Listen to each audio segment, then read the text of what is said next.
Yes, it's your Otec 102.9. I can't say na barrier ama a crowd of Vokadim Kunim at Zenyasam Kitwa Ewo University of Ghana Stadium Ewo Legon. Has a winning by 1-0. Great Olympics. Mumma has a very good game here. Wish a match Nibia, I'm sure they'll feel it. House of Oak 1, Great Olympics 0. House of Oak champions of the second edition of the Democracy Cup. And then the course UG, University of Ghana Stadium, Accra.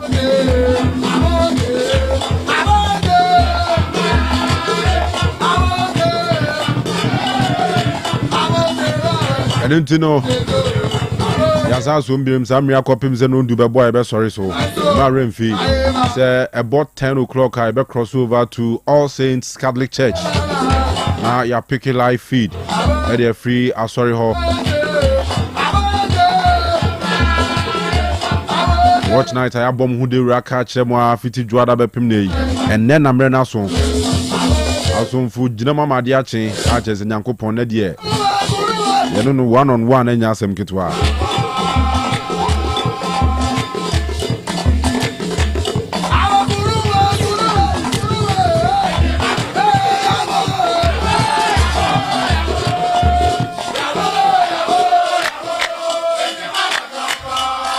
All right.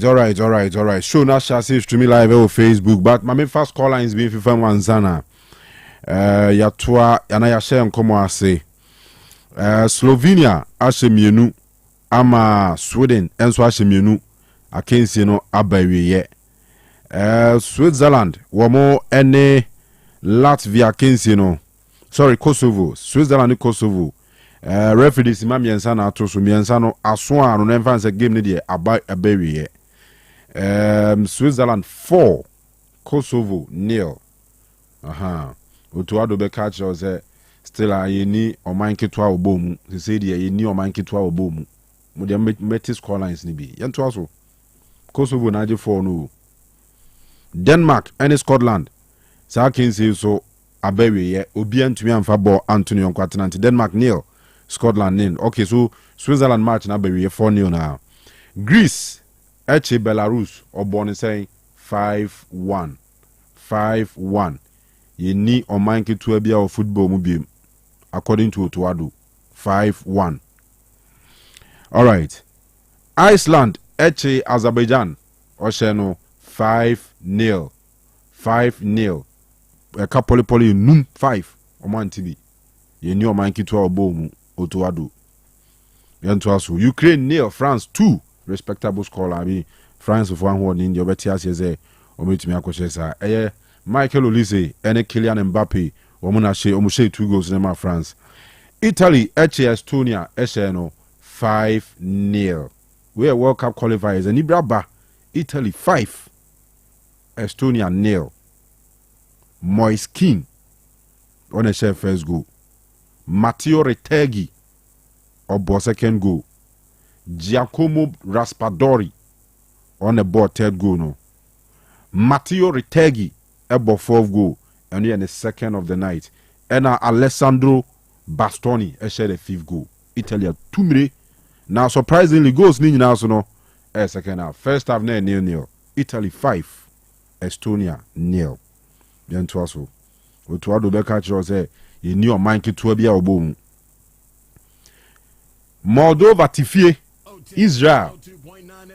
And they used to chrome for a winning match. Israel, I could share 5. 4-0, 4. Moldova Tifie, Israel could share 4. But Otuado say you knew a man to a boom beam. Because Chad any about 1-1. Otuado. Faroe Island, Tifie, Croatia could share 1-0. Montenegro Tifima check ekosheni 2-0. Na yemra Africa ha. Yemra munti Africa do you know. Bibia Otuado coach team a say ye ni oman ketwa e obo mu biem no.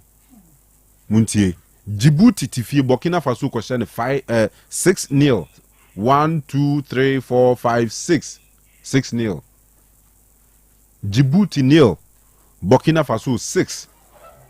Bayer Leverkusen defender Efeno Edmond Tapsoba and or she 2 goals ene ma Burkina Faso na Ibrahim Traore na ni bra bro Burkina on mfa bo nkodi agro mfa nkodi agro 6 yabo 77 minutes ewo Egypt krom ho Egypt for lead Ethiopia 2-0 Egypt 2 Ethiopia 0 Mohamed Salah penalty ena Omar Mamouche enso penalty enti Egypt for 2 goals ni nyina no Premier League stars in fact Premier League superstars ena she 2 goals ni nyina through penalty spot ho Sudan we are South Sudan omo tena fie Emma DR Congo ko share no 4-1 otoado si eni oman kitu bia obomu because Chad ayere na draw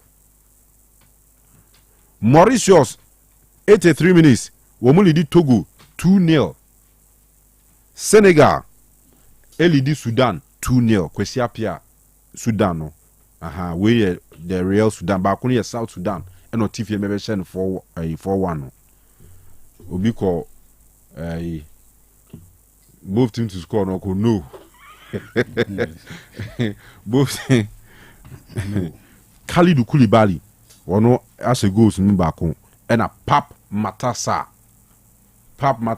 awobo Tottenham Hotspur ona ahye second goal no kwesi apia ne o ma yire ne pa o Senegal ho anya asem keto abad nze or the 2-0 pon aye because defeat there unacceptable nemum some defeats are very respectable and as can imwa yes because o ko Senegal no show 2-0 la almost stars ni nyina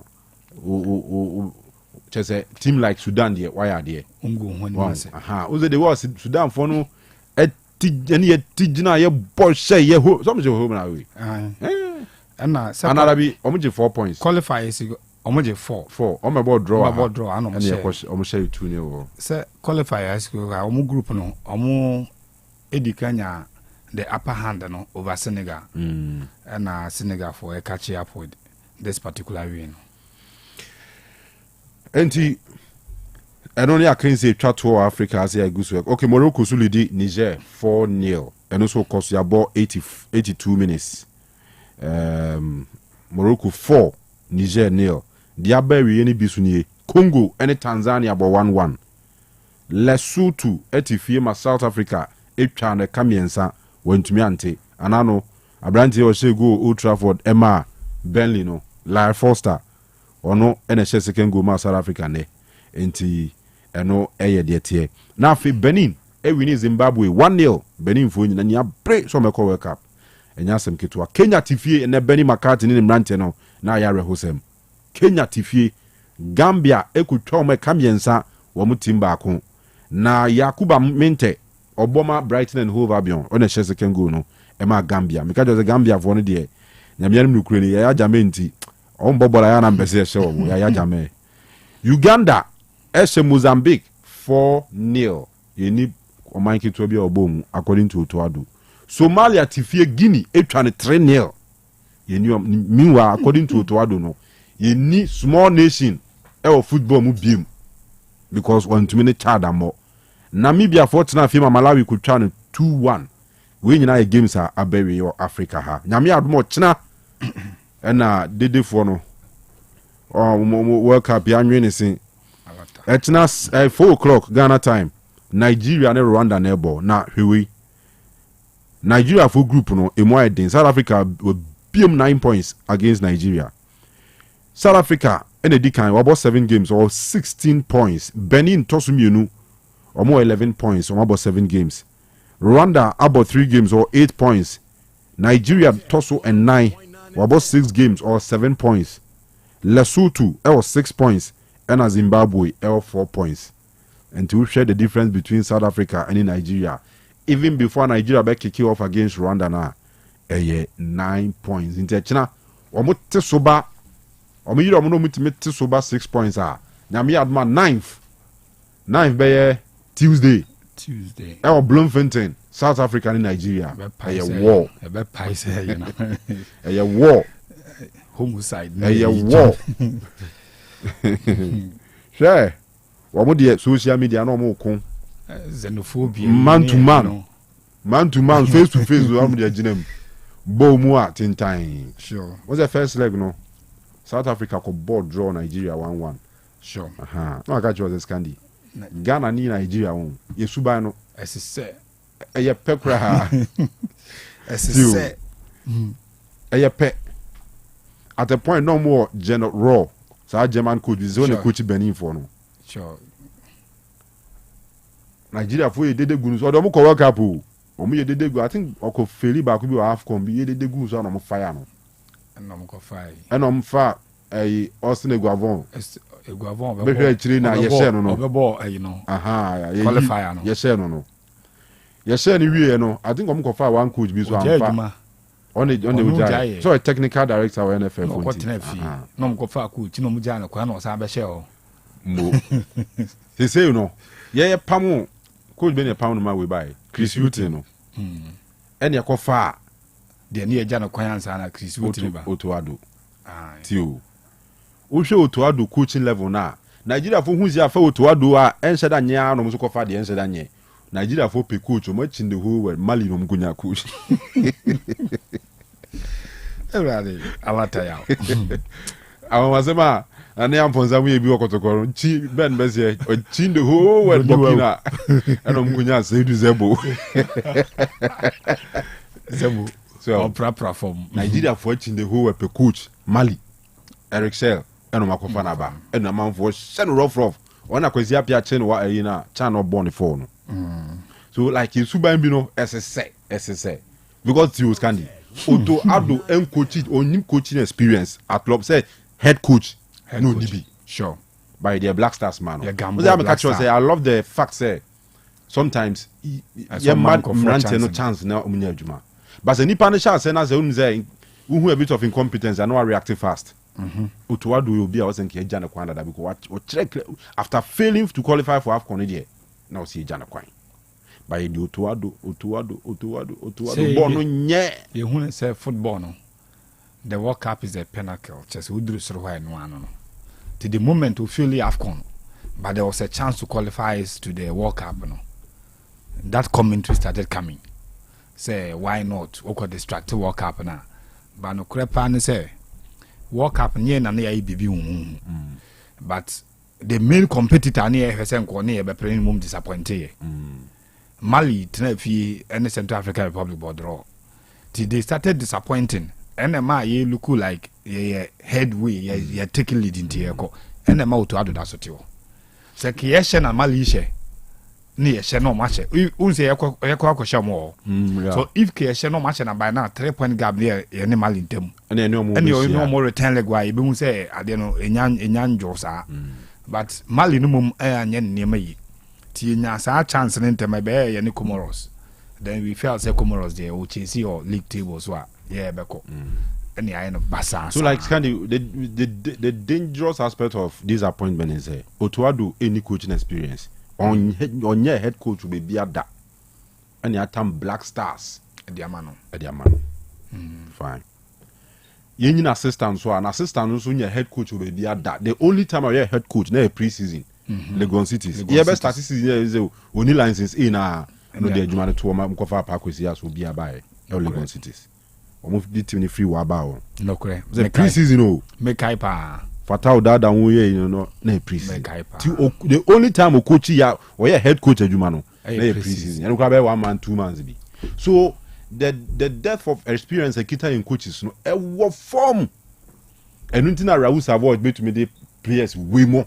abegina nim de abodro enunti na be hia Niger na abehye o Ghana ha Angola we enu abani ko Libya ko share no om group omu 7 points o hwe countries e wo mu a omo 7 points enya se omu wo kuntan bia ba ye ntumi ni omo mo yeah no ye nyaade and we think say a budget I we akokanti na yen kan budget no Niger me say yen kan budget no Angola me say ayi kwa share ye ko Comoros so mo say Comoros say obi an kan budget bi asem ya mo budget so ya ready budget bia mo bi ante nso mo ko boy ye say Argentina people are refusing to understand say there is a big issue with coaching na yen hwe ho no na me ani abre other trivial issues nema hunya you see can an undeniable fact say the people at the helms of affairs say football so feel say there must be in quotes a puppet around. A manager, they can do their own things around him. Some of these managers you are talking about, only me him say, or the neighbor as a head coach, our national team, and now they are man for be too relevant. From your club level, in national teams in idea about more appointed coach or more head no. Those appointing the coach still want to be relevant around the corridors of baby a football near Bonno.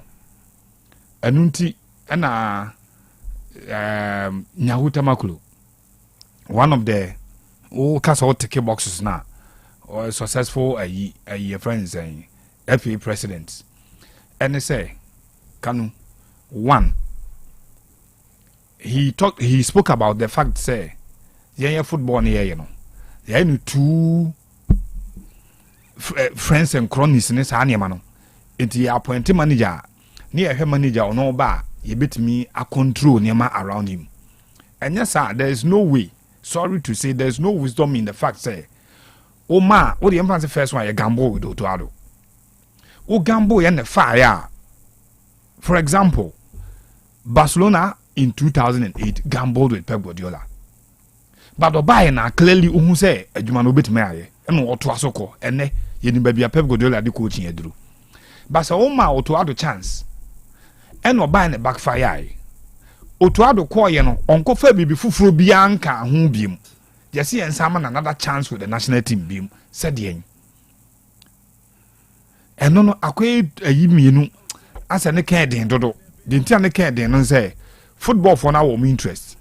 But I think the then president Nana Akufo-Addo also did not help. When he openly told the agent, I say, Otuado no, onja dotumo adwuma no kwanto no mra na de o meka de opeso no ye. No guys who kidnap no. I know or kidnap no hanom. It looked like as a World Cup qualification here nya no ebe kata bibia so and that has been it. Ubusa for now. That's what they will tell you. Say I qualify for World Cup. And it is the biggest stage about football. How then do you say so football no in kuya na enye but he nyina say beyond the World Cup qualification no football structures football na nkasa will expose you and then no be na clearly indiscipline on the pitch, indiscipline in terms of tactics, because the manager is not on top of his job. Obi et me the opera park no so obi a it me the opera park no say Ghana yeah but and now sa scenario no kwa na me say be discuss yeah bobo against Chad ya she Chad 1-0 Chad no mum ye uncomfortable e push so obenya lead so obenya equalizer no senke ye mum ye man pressure pese tia no more no corner ba throw ba ba kutimi tam na ba ko ba no agya ma no onso gye a na foforo ba no agya to ha ma no ye bo Chad the mindset of players no know and say you lead 1-0 dey enough when ye he ball no ye akoma wumpa no expecting ke be she 4-5 be she 1 way no se corner kwa na beba na players ye koba player ba ku hu so na ekoba we kogina ho no asore ho na we agya ama we sa a sign of indiscipline attitude or pitch so players start so mo yes hard ne pe se clearly a manager and a share telling his players to kill off the time, especially when we lead na pressure also. When you are leading and you can have control over the game, you are expected to have that kind of attitude. Say, as a time na way out and how. Nanka u pia opponent na kwa kujina ne half. But that is how ye ababedu sabre and coaching there Kanu ultimate nyimfri bo mu da. First near adwene so wunya eno aso benya good materials say no enye no kore even without good materials so obi kwa a top coach ono mom timi how yeah materials na technical acumen no forma umom ebeko game no akodane underdog park no so when on sheet una na a clear favorite ubewura game no bewie na say no sa football no say on say football no move from positional play into role playing, you know, say yama role sakoye. Enti number 2, tete number 2 say on the original nifaso ho ewe chire ho. Bo no ba no press him. Eba franka man kwa mu de ni bi no press him na ko. Abeduru ba bia. Coaches ni bia designing roles am na beduru say we are number 2 there. but say number 3 ne kura ball kwa so bet number 2 no be than midfielder, which is the right back, be than midfielder. Now midfielders need be pushing go. Aye be bri park no so. And the normal control, see a control ball near position and waje ball no. Say players nankasa technically kwa be mo asua. The coach nya de ni be gina parks no change rules no more individual assignment or park no so we are. Oh yeah, a big team kwa you need to break them down and send way to match omo. And unti and a results are now oboyi.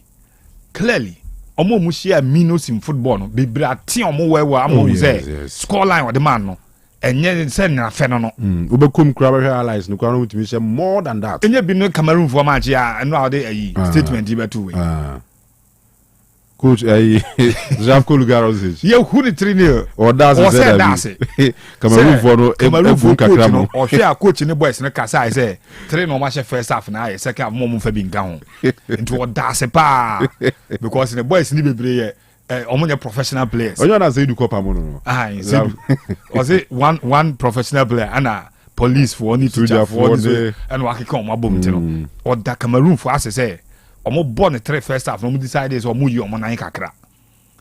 But football no beyond what we see, so technical brains ni behind it and yet super forget it. And your national team no unfortunately ya gamble too much. And no na make come I say can anywhere be a person share adwuma de ma a coach bi e man say experience no. What you do is that you get an experienced technical team now the sa in quote naive manager never heard it and an inexperienced manager no would never heard it, so that he will be on a learning curve on the job because there are a lot of personnel around him obet me acquire knowledge from. But unfortunately for yen no your team no was in a transition. One team no in transition after the day are you more any Sule Ali Muntari more any Kelvin Mun flash out okono. The next generation of players ye benya ya na yenim se betimi adwale so much on.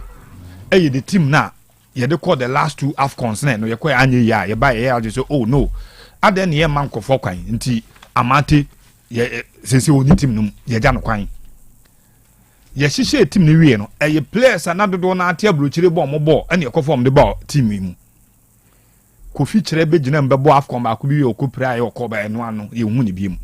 It current me away.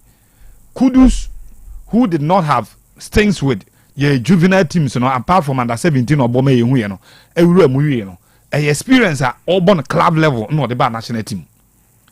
Kamal Din Suleiman, Amone, our players, no, ne, Salisu Muninano, or mobile team, you know, a virtually experience at Auburn club level, no, the national team. It's a team in transitioner. Sisi start here it mean be 7-8 players in the last 2 tournaments yakono some players ni bebre kura start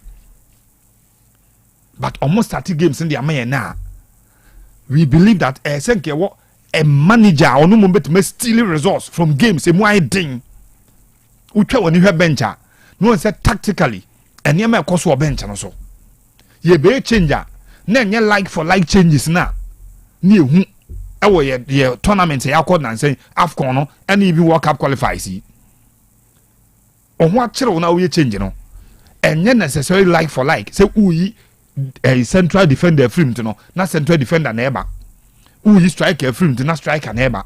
There is a way obet me alterate squad no on the pitch and rearrange players na assign omo different rules and say na we be kuraba because players ni be bree versatile.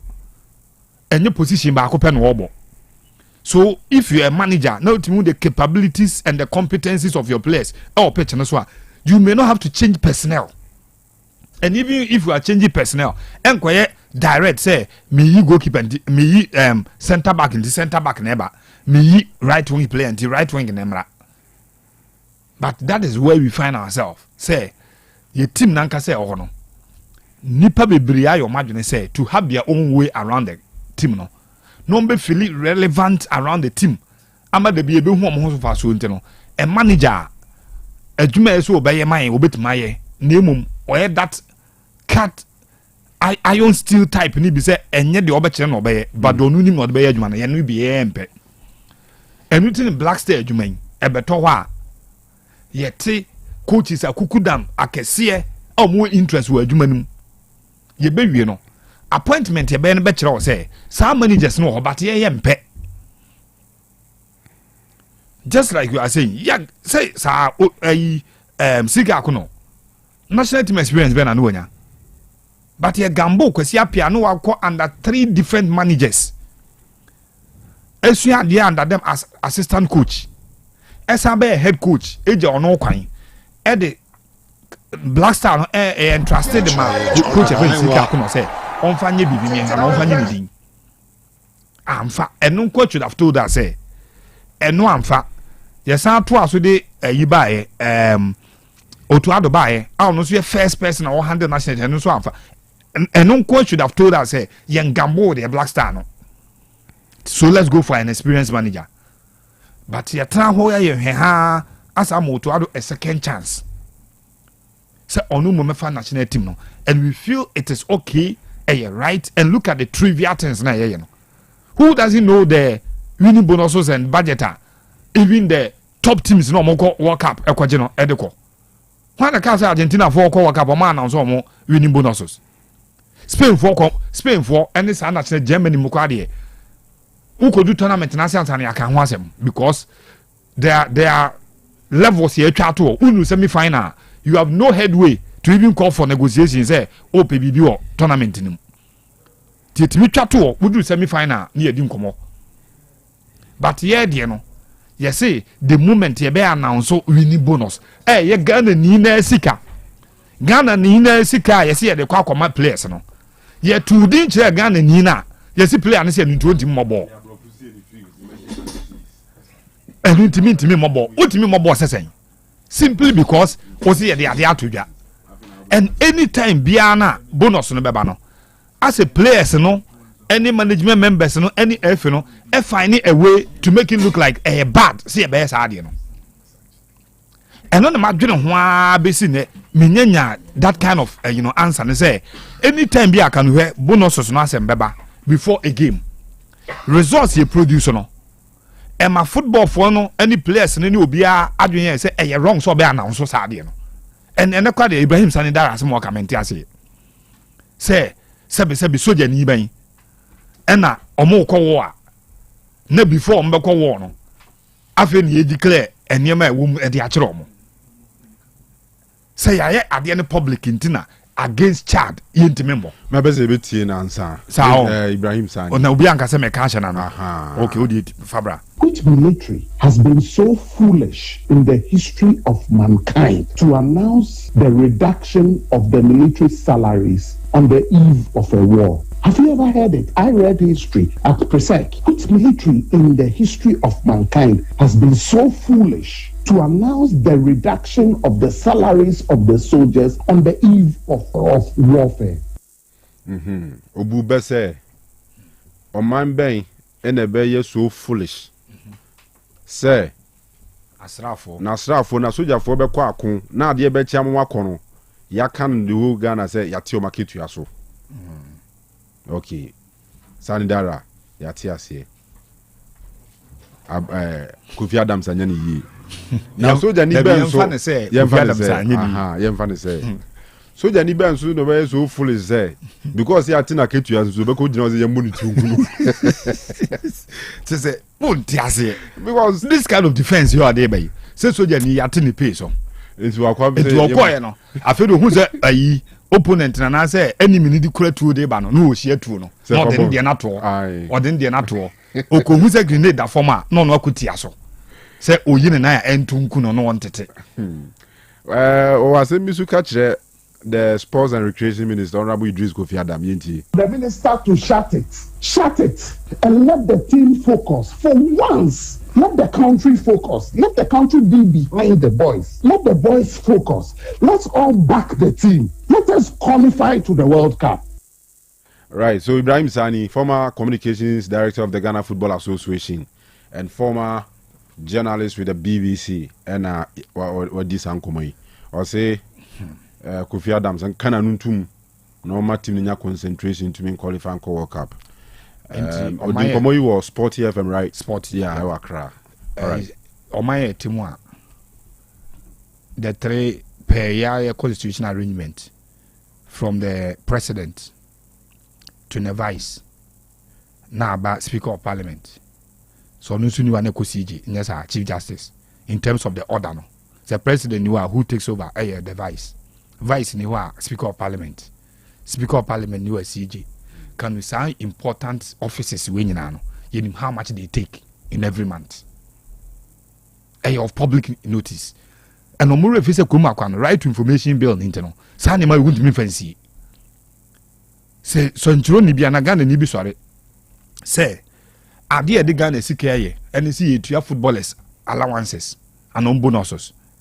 Or pursue who the TM ABR for educational purposes. Nejuma wo yintia. You cannot prevent such a person say oh money who's hard. Yeah, the esikurumano. The moment you been to din say yeah the X amount of Ghana for CKA my footballer. Just a footballer ultimate my ball. No more to club level. You didn't wages so much. Wages so much in your public. Are you more come match the following weekend? They didn't say the last year Darma was it Friday be a kunkron say more than quite the wages. Friday be a kunkron not to account no. And to account to mommy who say nipa assumes you on the X amount or bomb off. Wage X amount will be a VRL and some of weekend no. Other than the occult timbo. The mindset of the people holding the national team now say Sadia me and Kanti anytime I can be somehow they find a way to make sure the results and any the Ghana for people like Kujo Yan Kamudi was a German because we should not take them serious. Kujo Yan Kamusa because or no as some of Kanu that is what I'm saying. Say Omo be kasa answer me nyina I no pese omo pini the minister no na omo incite the populace against the person. So ono na kwaye enti ne entimanche omo nim say once we have pride football as the heart of the nation and I say the passion of the nation no jigu kakra bia Ghana fo nyina de omadwene beko nipa kro ne ma ne jigu ye no so ti anytime results na nko ye no omo twe omo gina nchen no ma direct Ghana for say monfa mo anga no nkwa ha. But over the years Ghanaians around football are becoming more discerning. Say nye de bia na ye ko football na nye ya wo to office wo na wo national team no mo and my collapse only coach ekabom ye wie because a year catching keta catcher say the era na coaching kwafre players na twam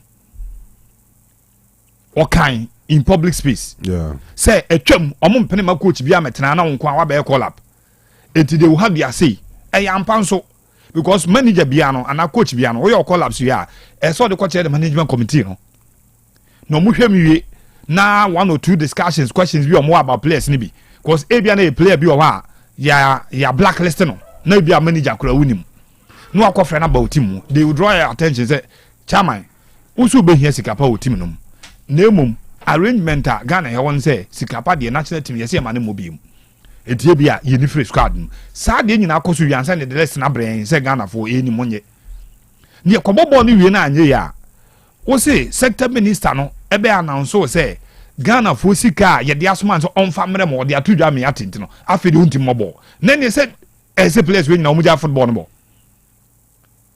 eso mu nyina timi kasa football no mo bi se Ghana ni ne etam ne sika de bre no ya ka chance de sika bre wan pa so bo afu nti unti mobo.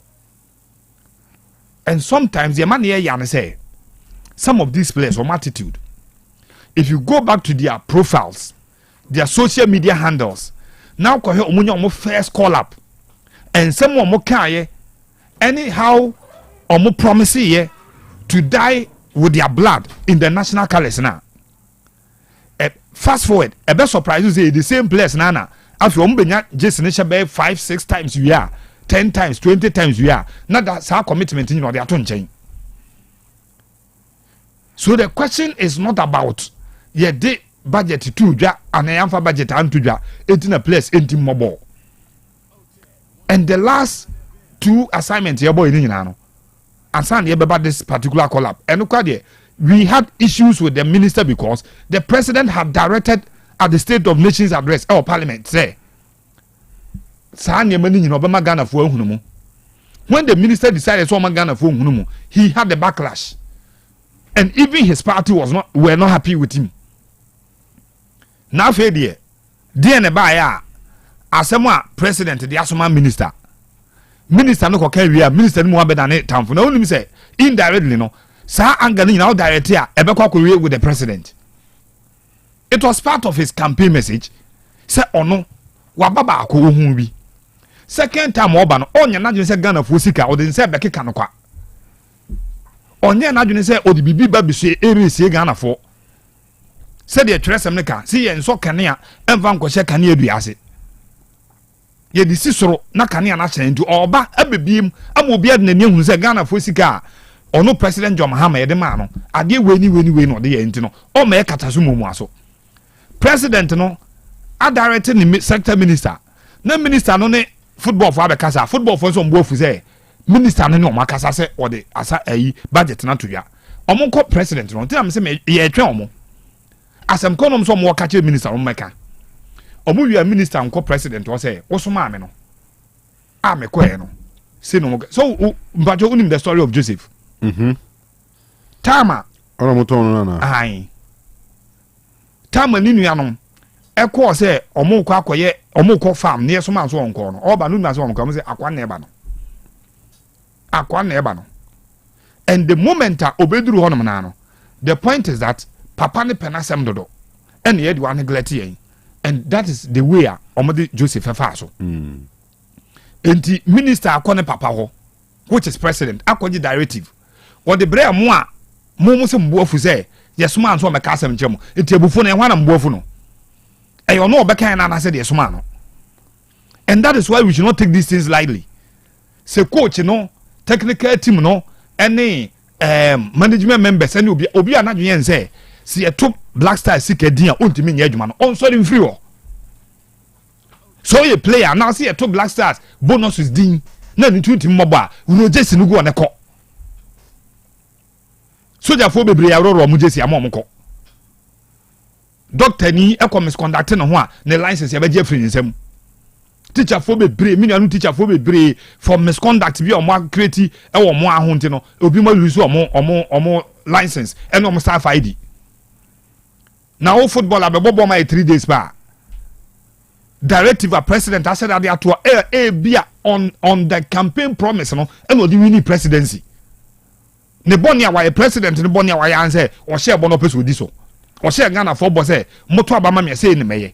No aba no na say on fa Ghana for boche na o share omo no enko hye bo ase. Ne mo de be adwuma no e no football for so mbo afu.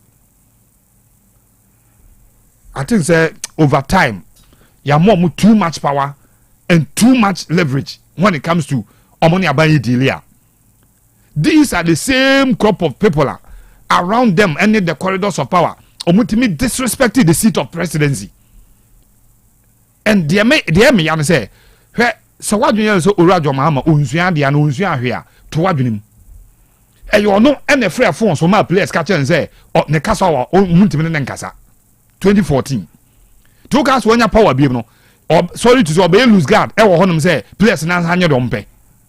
This time obeche say there is something called power kakra. E wa akunya no wote no. And the new one direct is say na mpese me ye no. And I wish say nke be directive at all. Say eno ano no ubetimi abra untimi agai. For one administration, mo de papa nanim twetwe from football for ye. When your second chance, wo ba wa hyehye bo amagana for agi ne mu enye ne mu gidie. Oban no so de o de bo hye ne be adwuma mo se mbo afu. Mo footballers, mo bo afu. Just because Akoto. Is that really the case of footballers in the world? Say na man for na cash man. Kanu wan na cash man nti na no go ye consider into so ye de. Oh. Go ye consider ye Kanu. See the ball ba, be say the only person want me blame no. E wo shot ni enyaye no. Sa video shot ni enyaye for go no. Article.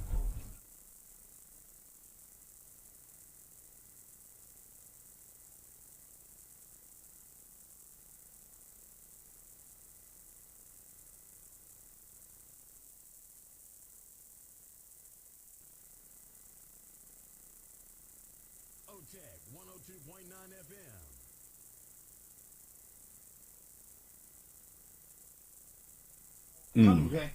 Baby a president na di na dwuma beduru no. penny. A mass small group of people. I'm using small because in the sector, no, we had the other sectors. We are one of the sectors, though just by numbers, no, and said that you more something new from when they have done it before. Sabi on your penny. It will not be and I will lessons. And the issue about bonuses, me say, doctors, sorry to say, doctors or mukure ni pa nurses or mukure ni pa or more physically ni bit me who or nsem no. Can omuko negotiations with a fair wages and salaries commissioner, the percentage of the mombetuja. Scales of government workers that one thing. Offer teacher for offer the PSA na yi show assistant director show public e wo ho bi anim one anim say assistant director one Ghana education service say no oje one anim so obi o principal superintendent teach Ghana education service say no oje enu to okwa class o timi nkyira de ko ne salary da abonten wo de ya allowance ko enye salary no wo bu afu say aden ne atodin and look at the kind of nipa na ompeso mo justify ade na ye ka no Sani Dara one standards pen you work with BBC yeah football association kwa why you mu adwuma and wouldn't say the standard everywhere and say what baby why you adwuma bia wouldn't say there is a basic pay and a basic allowance ya de nipa salary ho enti baby a wo bia no unless a private company and we decide say the salary for the workers on front to you by no bono. There are institutions that can demand it because Ghana Revenue Authority or Nigeria taxes to get their cut from salary, obet may demand they say a private company, but we want to know how much you pay them. Senate obet may demand it because I saw two Senate or workers. What are they talking about? Say allowance a bit to in a place and tomorrow mobile. Sanidara, you have worked with standards. So you should know say the salary to the me say can players and can say omo wages omo di enim omo clubs omo wages enye public notice then na obeduru na 3 days pa be bobo no wo say the salary allowance atudwa winning bonus atudwa and 20 mobile na wa mobile na wa ankofa allowance no wa mobile na wa ankofa winning bonus no me problem but the overall effect ne say what deprive the public the interest na no more project no and intrinsically the na the public free game no for one person be and a group of persons be adwena omo ye say ye the ade na to dwente no this is what we have and Kanu ade we it is time I beji atum say ya na orchestrated and then every time be ahead of game sa ade na beba no what comment no and ye kona anye ya sa de na ye de abatudwa no ampa ye beko game nso enye yi ye bekom enye yi ye nya de Ghana fo no nyina dodo akoma ehwehwe emfiri mu boni bani aye si enya administration a o se obie bi nema so de akere ye nyina and yempo as a sector minister public accounts committee for no any easy sitting no mo ye nyina ni duro no ma say figures we ye ntimi mfansie ebekwa koda di wo nti DNA say obi di see this time and sana some years to come and months to come akoda di the issue about qualification bonus dear honorable minister Kofi Adams zetu enim no che say there is a caveat around it say ye twa skani bi ato nchen mo qualify we a mo mra mefa especially the technical team no it ye twa half of the winning bonus in the amount near the half ato nchen twi ye say DC press ye de si nchen utimi qualify we no abeka bo no abefa your national team no time at 2014 Justice Senior Jumafem Commission at Tenase. And you a lot of proposals and a lot of brains pa a table the road for the road mapper get the football you did say be at the moment. And Mekai one particular quote when after commissioner report you say sa committee so commissioner and in room map and to man football krum ha and enough football near bedding. Unfortunately for us, recommendations from the mine say white paper neighbor no ebi the ejitum ebi the kasi ebeja tum nemu the sebeka and ebi o kasi enyintum kura. But right after that yenya a lot of chances ese ke dey streamline football. But the worst thing is that ye kurum ha no lipa timenye ni 3D mu ntem dodo emra che no kura no there's a way obetimenya ni 3D mu. It's either your loss no and you need the will to use it. You need the will to use it, either for individual gains and now say for the loss itself not being too effective. Nipenya se na me ka je skapa se si ameba na me read this story bi Robinho story no. Roxin de Souza. Oh, a player about Real Madrid, about AC Milan, Man City for start on project no ka ho bi. Emrachin yanhwe say ebia we national icon bi akobobo Real Madrid ni din no so oda so te prison. Ultra 9 years. Nanu ya okoye a friend saying appeal a backfire aka 9 years will be to aso. Such characters Nanu Dani Alves until Messi Abraham or MLS Equity trophies, he was the most decorated player in terms of trophies than Alves. Messi na beat no. Nanu ya ono kwa de say digital sex. Nensa keke. Eno do because share washroom na sa na ma no course ono. Ye wi enyi na enim de akwa akosi. Ba yikroma emmanfo nya omonfo mu di ntem with loss na ne mra ni ntino. Obi ye bone a with impunity emha no. Kroma nkwa no bitimi ye bone no asaka Jose wadwen se be kwa akosi hen. Opa fa ko ba bia de be ko bi enkosi hwe. Ampa anso no likely say one him kwesi hwe nso ampa. So if effectively see a people adwene say the mrabe ye adwuma, footballers may not have their way the way they get it. Football administrators will not have their way the way they get it. Nanki ye chimra no ne awe tine say utomwa, no matter your color, no matter your tribe, no matter your religion, emra no chewa ebianki a set standards at all baby the football no beko. But the focal point and say Kanu in all this opa yensa a top level coach near pa said in Nigeria for you no ahead of 2030 on the kwaji AFCON no o de ya announce ya de yemfa koma BBC for so mon publish it yemfa ma Al Jazeera money all the international news agencies and so o de mon fan to just Ghana for you win bonus ni yemfa a top level coach na say yokobobo na yebeka say adenda abontinti entimanche. So the attitude nyina ko betwa esa betwa with the manager no so ote no. And me say eno the biggest problem. Yeah, appointed the right manager, you know. A lot of people when you way out around the national team. And the moment control and answer power ebe shared among nipa bebre for the same focus you person you know where they are ultimately achieve. And you the military for the regimented organizations or more are there for the chain of command. One. You can't say me kind of one. It's your superior at the Bema subordinate. No, at the point the Bema subordinate may also be than superior. Cause also be say. Neko. Samran ensesanda language nensesa. It's ya dena ye hu sei. Nipa ba akofo. Ano man ba akomu nipa. Football kun eduru hono ma. Sorry to say nipa ntimi reason critically.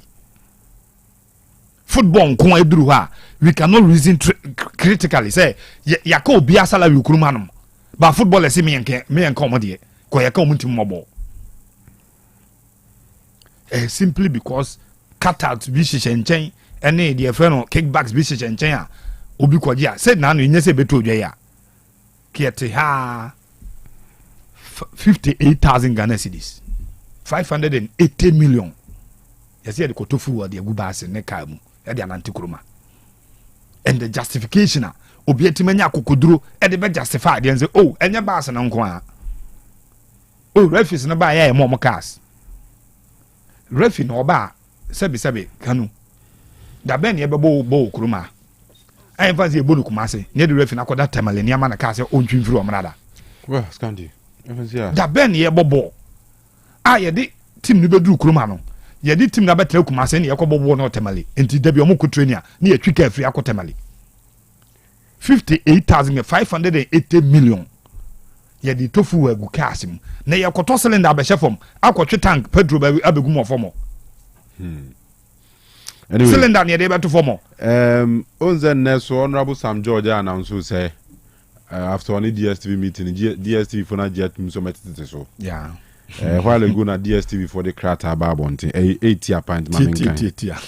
We have noted the statement made by the Minister for Communications, Technology and Innovation, Honorable Samuel Nate George. We continue to engage with the Minister in a bid to find an amicable solution that is beneficial to all parties involved but does not jeopardize the viability of the DSTV service. We will fully participate in the established working committee. However, we wish to clarify that multi-choice group has not agreed to a price reduction. Signed, multi-choice.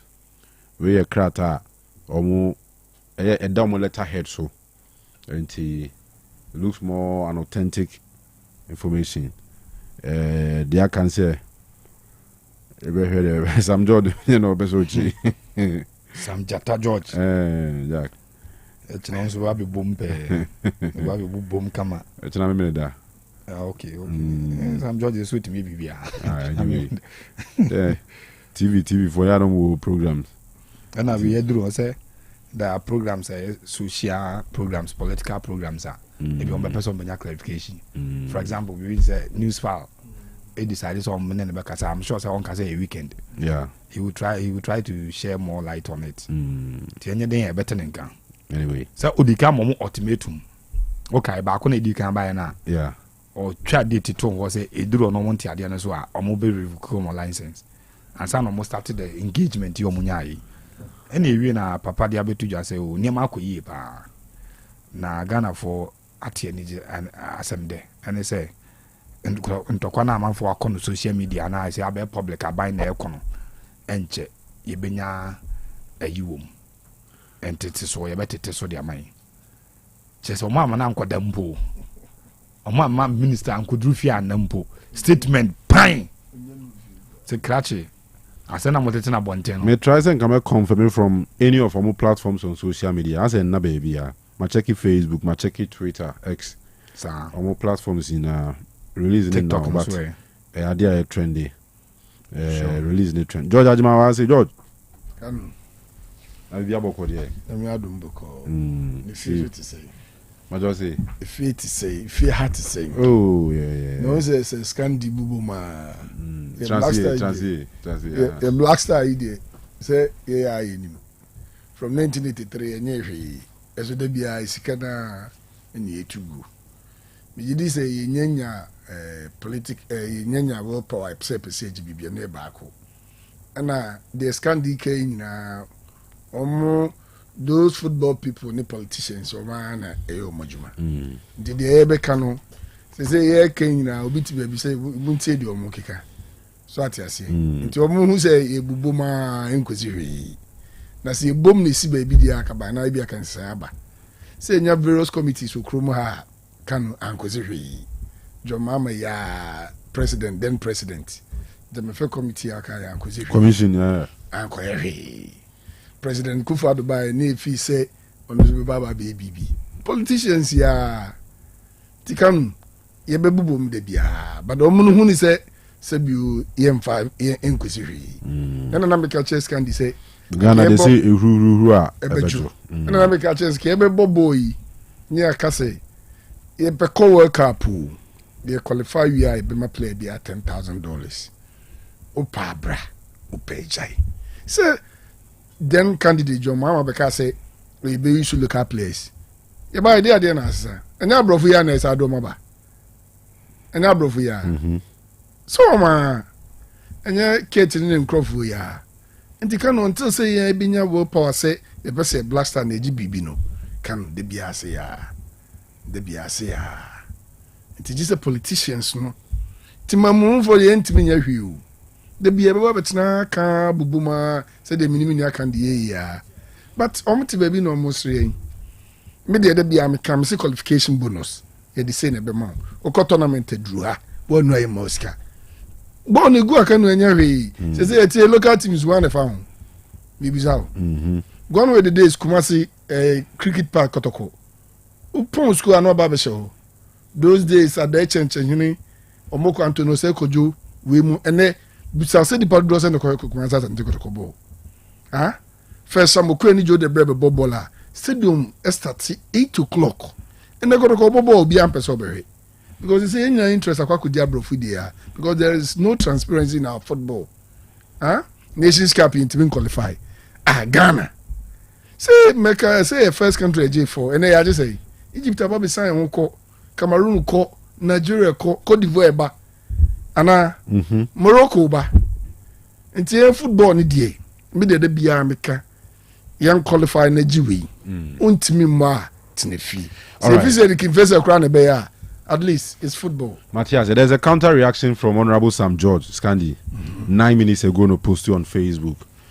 Honorable Samuel Nate George verified Facebook account. Let me be clear. I have no intention to continue tolerating the disrespect to Ghanaians by DSTV. If MultiChoice is not interested, as they claim in their last statement, in discussing a reduction in prices as they had indicated to me, we would proceed to effect the shutdown tomorrow as indicated. DSTV indicated their willingness to engage the ministry on its concerns on pricing and prayed us to stay our enforcement action. If they have changed their position, then we simply would enforce the regulatory action. No company is above the law. When MultiChoice is ready to discuss price reduction, they can come to the negotiation table. Until then, there is nothing for us to meet over. The National Communications Authority would carry out enforcement. Ghana is open for businesses that respect our laws and institutions. And he post with the DSTV message a letter now you read a while ago no. Okay. And I already post here and post here. And banter. What it means, but I don't know. I think we should also be looking at the repercussions, you know. I'm here judgment days now. But shutting it down, no. A lot of subscribers for the month. It's only 4 of us, and a fifth, right? It's not sixth. Who's shutting it down? Now say take you some days. We now say the subscription I could waste, and people can begin to see you near the Nakofa. I agree with you. Subscription, no, a monthly, and then from the start of the month. Oh, the end, the 15th, will be the end, the 17th. Yeah. Clear say, as I started FIFA, a kind of yeah. Will be quite the end, then, and maybe the band, the China. Sure. And we are number one. Number two, I think MultiChoice themselves are playing on that card, you know. Say, Minister Bitmay did it, but the masses no reject the shutdown because we're Triaka. And when Ghana for us, there are a lot of states around us, Kanu. Or more tries to build the local industry. No, if you must shut it down, importation of rice. Nigeria here, how much can be? For close to 10 years, no more banned importation. Oh, the Magana Haman President John Mahama Castle or banned importation of rice. For the bones of civil society for Kuruma. One I bet you more bini. So one a montre when you won't pay the air that Sanyaman Baba. Tisa intelligence, I'm sure say MultiChoice for Nigeria almost say they can play on because with the advent of social media and how I'm for a vibrant. So on what they started with social media. There are influencers I want to take you on. May I sure say MultiChoice themselves felt say enko baby and I'll be do baby a state and can say fight you. But companies baby or must subscribe for their workers. If you must subscribe for more business and can no more, you know. And there are companies in Ghana advertising on the DSTV. So I feel say but unfortunately to the MultiChoice for them, and unfortunately for them, there's a radical minister beyond powers in Ukraine say a minister no. Yen say Sam George Honorable the radical type in Libya. And this way a radical no say power only need delay, you should be very careful. on the wording of his statement no. Was it ye no mo kan. Ene yetena ase na mo sere se adwena ya fa se nka ebia ye be ka tum ye be ka mo ade na tum. Medum no. Ye dum no. Mo sere se wo de ye ntwentwen so. Whilst we talk about and now we find a way to reduce prices. But say na mo ka dia ene nyame adom e tena ko omuni bibia say ombekọ ahead with ade na omo person mo ye na mo be pa acha na mo be sere omo no. But be a very interesting is his statement na as we accept say omo kasa for a price reduction, which is something you Ghana the typical way the bit say it is in the pipeline. And we hear statement na omo say omo announce price reduction. It doesn't mean say omo in the process of reducing the prices. Until the wording of two statements no. And the man yet is they at opposite ends. Me sure some multi-choice will tell you say, oh, and they can say yeah the amount prices so. But a be or more in share say on better so. All right. Maybe they will have to go and meet their board and those things. But interest power from as someone here discussing, you know. Mr. Let me give this Miami New York Tobacco. Emmanuel Opoku. Oba instead of any demand. Na course reps ni nyina no issue omo fen the dean of course reps one Caleb I no so ye an executive social studies department and Fernandez and Jetman and Fernandez say very strong hard activist our campus omo ne demand and Caleb and na mo nyina tie show no ti gentlemen a very good evening to you all. All right. Na min shamo for Jumakesi amoye mami. I wo mi project nim. Na yes I share another project at the ato. Na min shamo pa. All right. Avi George, yeah hwe has mark for money 12 for you. Nanka mesi ye nanka be hwe any dey about time so call. Na GF na confirm the league na share no. Nyame had my first game of the season. Ebe course on Friday, 12 September. Ewa Accra Sports Stadium. Hartlepool and newly promoted side Hoho United Nebo. 7 p.m. match be live on TV. Brekum Chelsea. Nyame had my the following day. And be 13th Saturday no. Omoni Asante Kotoko Golden City Park. And also at this for ni bicha. Na Sada Krona no 3 p.m. Krona no. Gold Stars and Zuni Bechem United and Yemma TV so. Na ne question da akensi mu ba ko aba TV so no Kanu Heart of Lions efoma wo mo ne Dreams FC de bebo ani eno be ko so Kwan Dreams the Dreams the curtain ma Kanu de efoma the pride of Igbe Basake Holy Stars and 11 Wonders bebo Emma TV so just like Vision and Samatex Young Apostles and Mediema Karela United and Adrian Anafe Nations FC and Swedro All Blacks. Our Dr. Kwame Chase Sports Complex. Inti when is share FNI. And there has a dim kunimo we need Democracy Cup. Almost a Great Olympics 1-0. Didi Dramani and a Hartlepool head coach. I think winning is good, but I think that on a very fair point is to also think about how we want to progress in terms of improving the small parts of the game so that we can develop, our game model and also develop our philosophy and then the culture that we're trying to institute. And so for me, winning is good, but I think that the anger to compete is more paramount, and also the zeal to try to execute what you have believed in and what you trust to do is more important. I see. Will this put paid to your total pre-season, or there's still a few more screws to tighten? There's always movement to improve, and I think that I personally want to improve, and I want my players to also improve. I've said it time and again that systems, formations and tactics sometimes don't win games, but the decisions players make on the pitch of full of play and then the problems they are able to solve. All that we need to continue to do is to continue to give them the type of solutions and to give them the plans in order to be able to solve these problems. We don't solve problems on the pitch. We can only suggest, but they have to execute the planning. And so I think that it's good we win, but there's still more to improve, and then we are very open to improve. Yes, Didi Dramani, mano, or Cheredman Mumania do. Like, I mean, he's able to express himself. What oh, ye be. And now, there are two scenarios.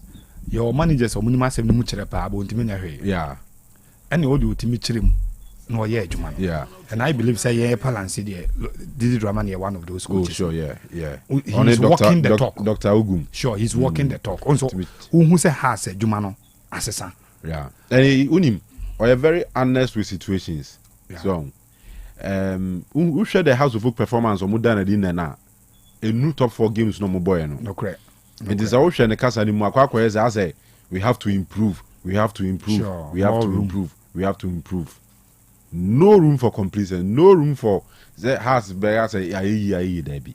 He still understands. Say, a Jumaka cry there. One could say Bashir Hayford. By Mike, you know. Bashir Hayford. So, no, we proving that Antonio Gray in the scene. Very good. And But no, it was a Basu Mukrano. Press conferences are seven. Omun training Didi, Dr. Ogum, Dr. Ogum, and a new one, Nanajamai. Vision coach. Ono so oye na so che tactics match on say when you do oye pa. Yeah. Basu for need on the back On the oye he will take you on. He will take you on. No to be also to be results in Aba. All right, Sulu Adamu and a head coach Margaret Olympics. It's a preparation that we had, which is the pre-season, which we are preparing towards the main league, which is the ultimate. I'm trying my possible best to make sure that I qualify Olympics back to the Premier. So the ultimate is to make sure that maybe we win this democracy, but it's not unfortunate that we lost it. So we have to go back and make sure that this is our first week of pre-season. So we need to go back and make sure that we work on our fit pre-season and then we take it from there. How easy or difficult was it to blend this team to get such a performance today? You know, it's very tough for me as a coach, especially when it comes to our players' mentality. So I try my possible best to make sure that I switch their mentality to my system. And that's exactly what they are doing, and they are really improving. Every session you see, there's an improvement. Because the Zone 3, it seems like playing in the Premier. So we are trying to make sure that we get the right materials, that will understand the system, that will understand the information, that will understand the tactics as well. So we are on course. Sule Adamu and a head coach Emma Accra Great Olympics. And sana nubina shano manabo. And some pain no. Amuzu bitters. What's it? Amuzu bitters. Amuzu bitters. 2.9 FM. Right. And the George Ajiman, a company for Hazakes for the Omaba Kruma, Senyami Adoma Kwesiada, Omuya Talent Hunt, West School. Ya can't want so much Remo George. Additional information, man, or you. Oh, Kanu, and then Accra, you know. Okay, and this is a Thursday. But the machine. All right. And I may said they take a bomb with the room and Kosiada, a bus on 7 o'clock. Okay. So they say Kanu 14 to 21 years. You say, I know they will be one or the 35 years, so still I know, and now I'll be from you say. What is say 21 years, no, 23 in Hususa. Sure, you can imagine. I was only 23, so 23 years, 21. But yeah, specific. Yeah, my next kudus no, but man, try. Now, kudus so started no 23 years. Now, so when you're we 23 no be that. One crowd in statement say o 23 but who says Hususa. And Hususa. Now just say share how the Saka Musta ni be no. Would they be specific? 14 years to 21. Akonya no ho. Ha obia so club o coast team say o club apese o dem kwada ba no yendi na obia to be so 100 na say de omumra say say de e mai yes kasem kan onye sika na hian but so be ni free awara ye nya de ye pe yenya ntimo mpedu do wura sanity ye ntimo da so ji ana mo be yenye say no ye judge but ye mpeni bebre but Kanu ye clarify Accra onim say na nya 10 teams because ye anjiska nti for ni baba say yeah na me say be say clear wa ha so to say yenji munjiska yenji and mo chiara da no so ye very fan do biaska very good but forms no there automatically be feel yeah because some munya details you see any details of the player Ghana card or passport picture also the ba and na say the sika no o club na so person o dey place ba yen di na after no nya player na you know be negotiation na they all say no if ya next week here was second data crowd because we say big time agency and a baba be for place in do mako nti yempe and obi from oh me ba we do ni bo babo and there be hwe pitch no so and a bachelor player be fan so at say okay coaches also referees ho nti so bano ya de nkwa yen deny no and yen beji broni na efa no ye ni mabrofi nti yen deny player bia nti de oni ma say obefre number na dey to dwa no 0559 808170 7 o'clock now Wesco Park Sunday and up 7 be ba akopem anwumre 6 o'clock because yeah repeated that point sikane points because all these were advertising some OG 100 cities as registration and you see most of some adwin say yes society yeah obi a true ni din bia ba di sika mo di sika ma no but and obi oba bia so ntua hwe debi you nya ye wa wo ba be dress ya ba wo ba be dress say me footballer yeah and na wo ba so a Kanu say the sika me ji say only scan the money na mo nya fe no bi be ka say Kanu me aden listener of Otec FM enti em family me George Admami Kofi Admami ti me em fo bia Kanu ti o modern born e be chere enti se oba no ni bon kwa na make say so coast team say airborne say Asante Kotoko coast say house of folk say one for place ni bra ye be more opportunity amanabo ye wia the necessary negotiation bia na ye no baby ye be for player no baby o said no ye de no nye sikaji o na obi awia na ka say ye passport for skabra debi tickets ni wa nyina debi bibia ni osa so oba no so for player A onwa the player the necessary document also ye bia no ye beye ye wia say o so oba no say elsewhere we okro on the 18 years say on fan parent mra those days now opesoye and you say ye we need do akwa baby yes for plane ticket bra for o passport sika bra there be and nti no I specific so per this age na odomako all right nti nya afi na obi baba be jam ko fi ajma minjo obi esika 12 UK and second year Azakis minjo obi esika mo obi ma me ka say bejiska there be enye no nti na me ba all right ye pese nya talent no na yedomko because more opportunities or more and yet chinchina okobo Chelsea and now okobo Real Madrid there are so many clubs in Europe elsewhere between the place na kwa mama starting and nothing or say op young players and no na me ni din ko kan sem bebre mitine me biase nti se enya place na epenu wia and enye we nkwa every year biano or plans of baba be okay but for a start no the obinya no e na be kire se betimi ato aso a nti obi a why ready be a Sunday and 7 o'clock Wesco Park training college oba o de no anse oba e be fill forms na man even a china still I go so fill forms oba mensia na to fofia be there's a free crowd betimi ama and also after 0559088170 wow she one the very part my picking number say number no dey be able 0559 808170 o de onya fra George Kofi Adjman mejoso can we beat me fra na 12 o'clock nyame asa on course simply because this is what we want to do o den na can we den na politicians is kind of ombre power o den na and no as of 1 o'clock no be from say what advert will take yes say ni but can we be and the nipa ho adwuma and no na say enti o de fa aba ne bra ebi okro ma must be banimbo obi o papa ban no problem omo second takwa ni takwa na omo frɛ no yeni baby Otec dru bia omo ntwen nyame ya aduma next week so ye ba second takwa di ye baba be ebi no ho omo person ba da bi ya akra wie ne Sunday ye kumasi nti ye place no na ye do mo ya select omo na do mo ko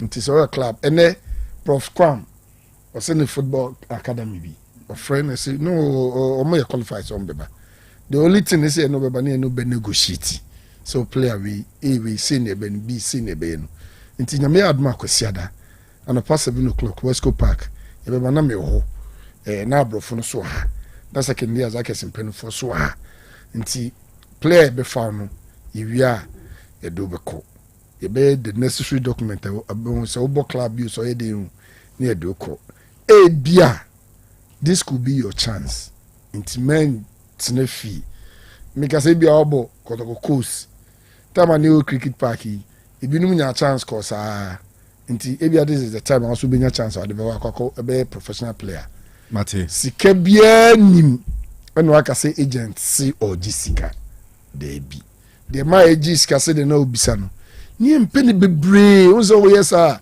no bia but this time say enye open up na wo nim bono nti misre wo ba no memma kasa Kanu ka say me ba e be family am family ana George ka say be family ana Scandi dey bi agopramano so na be kire nti unya ba na qualify ko ade a enya ade ayemfa. All right, Mate George, into Sunday. Sunday, footballers are more interested in no. Mumra, West Coast Park. All right. Mebaneo, Yakob man, 6 o'clock. Okay. Expected footballers. All right. Yeah. Sorry, so. Really, person come man for freebie. You do go see me chow. You can just watch it. Oi. I wadam for no. Oh, say old balance. I the money be so fam. Say maybe say Scandi no quiz be omo dey wo ye nika kra bi na. Okay, Rich High School. Say quiz na ye ni je. Oh. Hey, Rich High School. Omo dey wo ye nika kra. Oh, jai. The one at the war. Jai. Omo na mama anya quiz be mu. Quiz am parking one way. Quiz. Omo na mama anya quiz be mu. Quiz. Otumfo na organize e dey na ko obi ani masa omo na manya quiz Otumfo original science and maths quiz omo na je say the only public school yetimidru semi final to aso final yes na je no omo na only public school say ba ye enkoda na omo jeje omo do form 1 form 2 no masa omo nya no mdo mko David ye kwa ye ho de ye ho ye nje form 2 ni akoda na Rockanges one free feeder school no ama and I JHS 1 eno kwa na selective about one better entrance ye nkwada na mdu JHS 1 na ofo na so mko no ye titu mu ya David na dia na be ma watete Rich High School ni akoda wo ye better Rich High School oh ya tof the buses for so onye hu na me park wa bi se ba ko na dada na se ye jai ko se yakoka area ntina okay Matthias here meaning whether it is true though nipa ko kwesi Apple on our Facebook streaming as I say DSTV called me this afternoon that my subscription for family has been cut to 50% from tomorrow. Okay. I mean say because what on Facebook now say okay if true they are and it is in the pipeline no and let's wait it almost subscribe to DSTV news bit more information I dey na others when your calls need be near we can only based on one call so dey na ka almost the buy na DSTV statement number exactly who here na be say me sure say be triggered by comment on matter about say yateso but officially no on say the statement be say be a compact yateso ba say yeah, maybe on check and I'm for being a friend here no office because Scandi no matter say the Ozika man for any experience now because DSC for some free almost customers in that's yeah all right so hey and now so booklet was Monday baby come on fancy Monday birthdays happy birthday to the daughter Ejasafo, the daughter of Ejasafo, okay. Brema UGC assemblyman. Yafusuya Safo. Ejasafo Bao, Scandi. Or a nurse ni ewo KNUST hospital. Or a national service ewo. And Ejasafo, ne papa. Brema UGC assemblyman, yeah. Oh, okay. Or see and we say Yafusuya Safo. We Ezeka Kofi Labiwa. Ezeka Kofi. Adi Ezeka Kofi Labiwa. Nanko yi Bible quotation Akoto so. Oje kakramana. All right, so Yafusuya nyame sharp. You papa you good pa. You good very very good man. Sure. Edwa papa akuma pa. I'm sure say sa akuma pa na odi na mu nyame sharp. Yama happy birthday. Nurse ni dio san akuma pa ya. Na akuma pa. Nurse ni zo unya akuma pa ntimi nya nurse. Obejini pa bibre nkwa.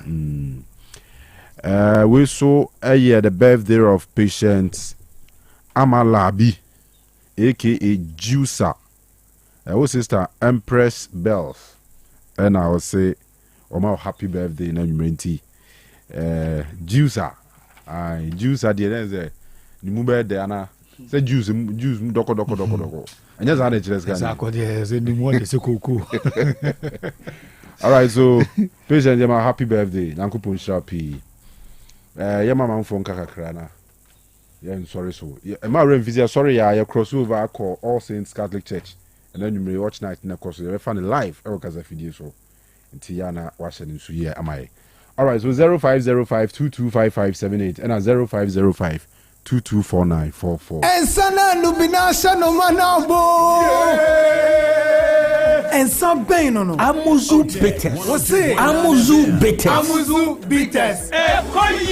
yes hello Boss clear.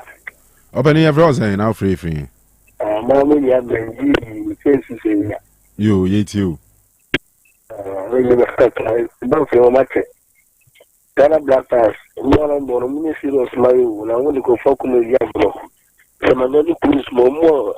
England are warm body differences on Bonahano and our partner coach in the Swadi and I'm so complete a part in Indiana. Oh, Mobono, some near Liverpool, in there, no Liverpool, Bar, bonus out. All the same, Thomas, or may become a don't want to so called a Europe to be seen ready. Mate erase hello Hello, Kanu. yes sir I'm Jenny. nyame che you The Black Stars already. Kanu, the only way forward, you know, a very experienced coach. A coach here for what pedigree now many would do because but if you have to one category as one people in that category. See, I never had you with any shit me. Why? You must say, Ura, to fit Adam. Say, yes, on fire with Yadu and Samayan. Now, I'm told be a get the wedding carcam. One must show a black time. I know, he ran here with my own horse. Almost not a coach here. He's a heavyweight now. No, that experienced coach, if you know, no what not more. If you what you have to say as a Yama, oh, when I know any level be at the here, evidence here, the war was more match and a child on. I clear that woman need any respect to the head coach now what you want. So, if you ever select over Adam, yeah, this you know, yeah, then don't take decisive decision. But club is going forward, you know. He's not the coach. What you mean, Blasters? I come that here any level here. I'm a competing. I am successful. It will club no. Blasters in the future, yeah, with the coach to piano. Right. Now me tell you that say hello. Hello, good evening, Mr. Yes, sir. Chama you just so but you didn't say now free. All right, you too. Black Sama Makanta, Mr. You coaching and then you players now, and the margin never done, and you coach is on. And yet you shoot a panta, because you look out of the coaching. I didn't say. What you said to the party, the party next. Don't go to the party, I'm going to walking. Who you coach Papa and Gabi in that happening? Which is your this across the same you need more money here. To just across from one quickly.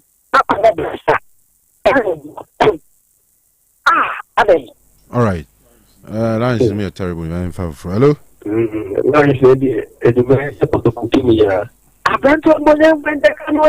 Yeah, original Nigeria. Someone have just seen Dube Joe. Oh, you say the Dube Joe no meboa. I can't say that because I feel like you see a wood if you are ready. So I did just say, yesterday began to football day. The company said we have to you over. Think the any now, come to remember black team. Now, I said, you say, and you say, this is producer, not bigger for say. So the Ghana Blasters team, the kind of job as well company. It's not the admit. I mean, I have to but I remember, I might have movie. We need to go to Jack with your imagination. It's a part of my imagination. There's a lot of movie. But you will finish but you go out and qualify Keke. I tell what to show. Then you say about me, she can't have a more. Then no more, 7 minutes you can't find that at the moment. It doesn't Ghana Blasters team, continue to have the chance saying, I'm going to come to family. Can you know what? Back up. But you can ask them, what you have much me, only chat, but you go to your family. Well, as what you are show. Oh, I will go. Anyone, that's it. Hello, yes, that's a senior Majodin. I am you. That's all. To be a captain, with makeup. Some I didn't mind. If you also will be a kind of figure, the army secret, when you can who better factor. I said, cannot kill him. And so, a house and not somewhere called 94 for the middle. House winning 1-0. Okay. After the last half an hour, yeah, can I see the idea? And for 60, and you know where to be. One more year football people, only see a kind of it's a football, not your body. Kanu where body Mumbai and Pataka. I said, first to not the Juvians and cut to look, don't be one of me. Do you can't to the the guy, the boy, the jar. That's right, the Kadia, Jan Kana in maybe as the entire you know, the body where the boy said, so it's a twin. All right. Hello?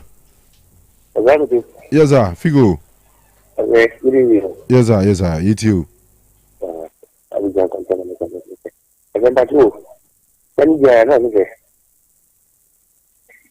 Although you go if you are, and that's all a Olympica any retail boys maker. You can reach your boys maker, you need it. And it's a easy to reach your boys maker. I say, Minister I don't know. I didn't really boys, the board of the board of way. I don't know or move on the board of the board. I just have to run a check for me and the far border on the phone with the board of Crochet. If you are to about to decide from commercial, I went to call you Guana. The Tamaso, Tamano is more to one of the city no much from the Tamaso. So this will be a Ghana, I can't no go to my a Jessica, and the trouble is Jessica. A Minister said, Ubuakunta, actually, my you.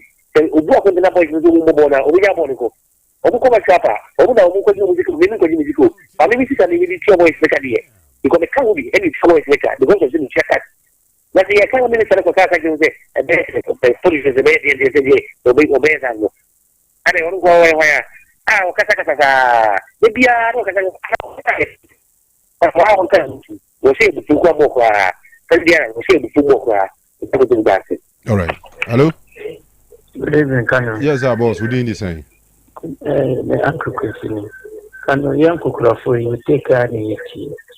You bet to know one, I do you better go, Mamma, about 3-5 minutes. You bet again, sir, from 7 o'clock. Look at us, yet you have to go, Mamma, about 10 minutes, and 15, no more come at 3. Is there a category of what I never cut in Ayakoda? Let's yes, some way more. So, if I have had 12, you go for was in Yai. Oh, wait, Tom is in the days, Kanu, Uncle Kanu. Yet they are starting to take a flow. I hear the tennis at time, and the moment time. Kanu, into Bowie, young Kwanai.